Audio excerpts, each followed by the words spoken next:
There's $795 worth of stickers on this Ranger Raptor and $395 in paint that everybody got tired of in 2019. Ford's order form will take your money for both cheerfully. What the order form won't mention is that the best $850 you can spend on a Ranger Raptor isn't anywhere on it. We'll drive it first and then we'll build one the way Ford should have spec'd it from the factory. This truck does some interesting math. It makes 405 horsepower, it weighs a little over 5,300 pounds, and it'll go from 0 to 60 in the mid-5s. Where the Ranger Raptor math costs you is in towing capacity. This will tow a maximum of about 5,500 pounds. 2.3 and 2.7 Rangers will tow 7,500 pounds, so here you pay more to tow less. At idle, this thing makes more low-frequency exhaust noise than a V6 should, and then above idle, and especially when you're giving it the business, it goes all turbo V6, and it still sounds okay, but it's definitely missing that low-frequency authority that should come along with the Raptor badge. One interesting thing that I learned is when you're in Baja mode, that fires up the anti-lag, which keeps the turbos spinning for 3 seconds after you come off the throttle. In the rallying world, that term would mean something different, like dumping raw fuel into the exhaust and hearing sounds like gunshots on overrun. So the one system that in the car community would mean that it would make more noise actually makes none. I spent the session in Baja at Oro Station and the engine was already there every time I needed it. Ford system idles the fuel injectors and actually uses the engine as an air pump. Mid-corner, corner exit, the line between throttle pickup and traction kind of blends into one. In this Ranger Raptor, the anti-lag succeeds by having nothing happen. I think that makes it one of the most interesting things about the powertrain and the one thing you'll never tell your friends about. The 10-speed automatic sounds like 3 too many, but the programming of the transmission is so well resolved that when you're cruising along on the road, it just feels like one big long gear. There is manual control of the gearbox, and you pull a paddle, it responds, it does rev match downshifts, and does exactly what you want it to do. The most common complaint you hear about 10 speeds is that the truck is always shifting, but here it's spending most of its time deciding not to. Electronic locking diffs at both ends of this thing, and there's a crawl ratio. Plus, with the KO3s, this thing will run at a ground clearance before it runs out of traction. With this Ranger Raptor, another $850 will buy you 455 horsepower and 536 pounds of torque. That little bump in horsepower is the least interesting part of that.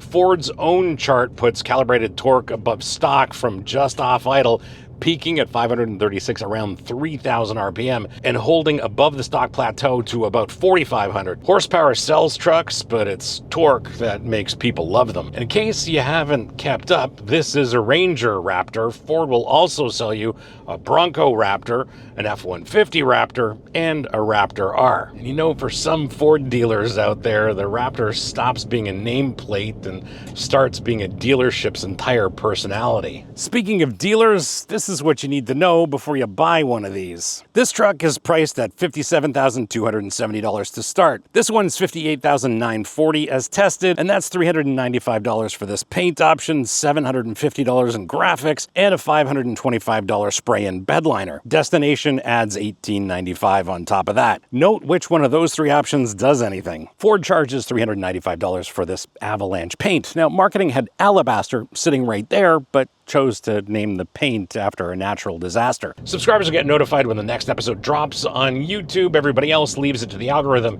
If you'd like to see when our next review hits YouTube, well, that's what the subscribe button does.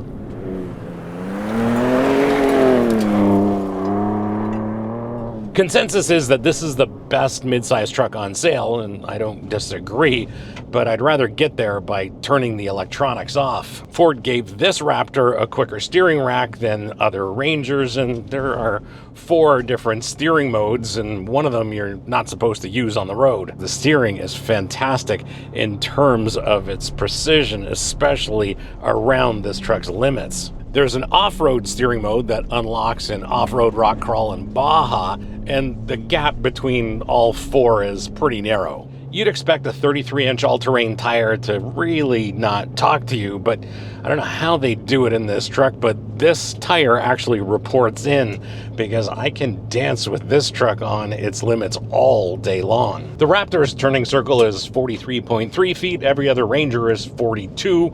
You will discover that in a tight parking lot like I did in front of an audience. In a truck like this, brakes that you can modulate well is much more important than outright stopping power, because on loose surfaces, you're braking hard into corners, sometimes with a locked rear axle. On that loose dirt, it's the ABS calibration that surprised me, because it allowed me to set up this truck perfectly on the brakes and with some steering. Braking and steering into a corner is the whole basis of the Scandinavian flick technique, and this truck let me set that up perfectly. Most other trucks would protest and tell you to do your braking in a straight line. Put this in two-wheel drive and switch off the electronic system, and this thing drifts. You can trail brake this with a little rotation into a corner, and on corner exit, it is happy to deliver you some beautifully controlled power on oversteer. Through any corner, the suspension just makes sure this truck is composed and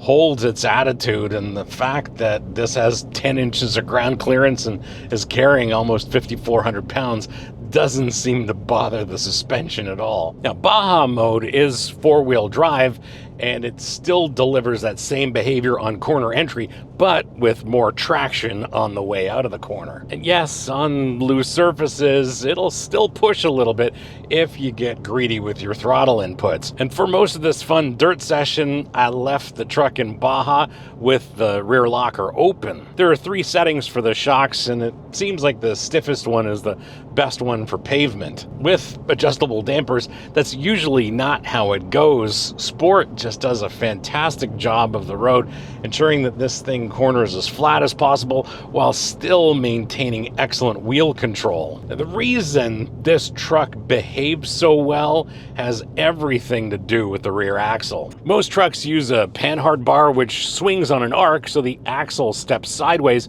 every time the suspension moves. With the Ranger Raptor, Ford uses a Watts link which holds it on a vertical path through the entire stroke. At speed, on a rough surface, that decides whether the back of the truck is steering itself while you're busy steering the front. Mid-corner, over and across ruts, that rear axle stays planted. Big hits, small hits, and no matter how fast I'm going, doesn't change how the suspension and the dampers respond. Even on this little course, I used all the suspension travel, and the suspension was unflappable.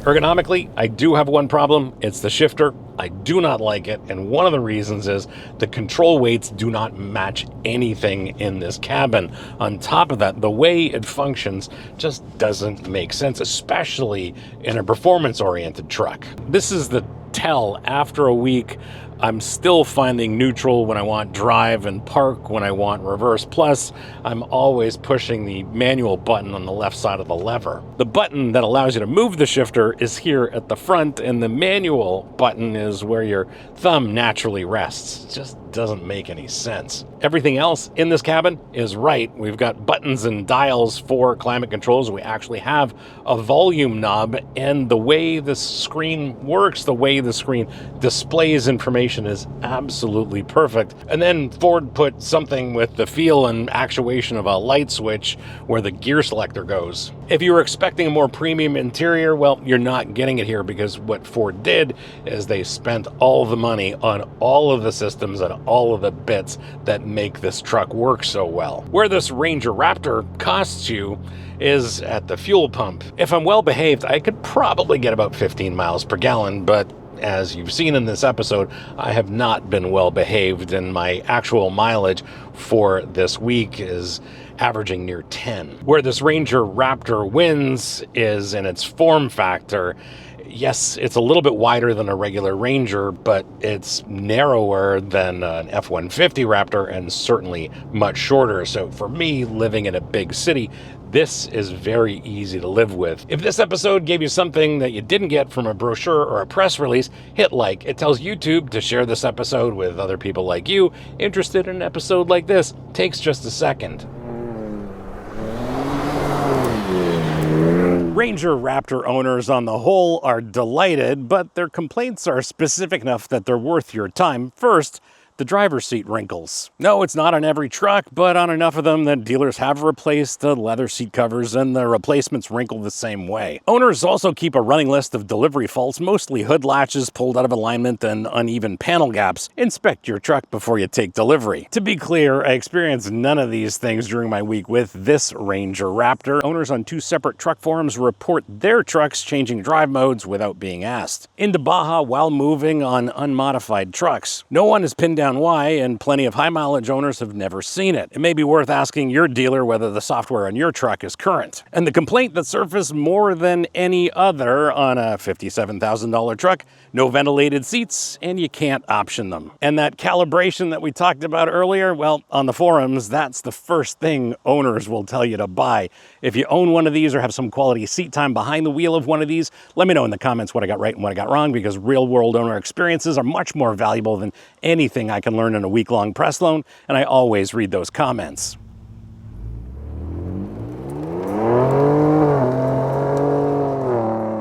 A couple of years later, this one still drives like the one that made the name good in the first place. The suspension's the best Ford puts under any pickup at any price. The engine's quicker than it needs to be, and the form factor fits into the world the way an F-150 Raptor gave up on years ago. And I still haven't found the surface that makes this thing flinch, and I've been looking. The Ranger Raptor is now the cheap one. A ZR2 Bison runs $64,295, a Tacoma TRD Pro $64,350, both before destination, against $57,270 for this. And I don't think anyone set out to make the Ranger Raptor the sensible choice. Buy this if your weekend drives involve a lack of pavement and your weekdays involve a parking garage. Buy something else if you tow anywhere near 7,500 pounds, because a 2.7 Ranger will do that and leave money in your bank account. And if you want the widest, angriest thing on the lot for reasons that have nothing to do with driving, Ford will sell you a bigger Raptor, but I don't think it's as well-rounded as this one. That $850 calibration that I mentioned at the top, 3 things to know before you order one. First, bring the important part number M9603REB30, because your dealer may not know it exists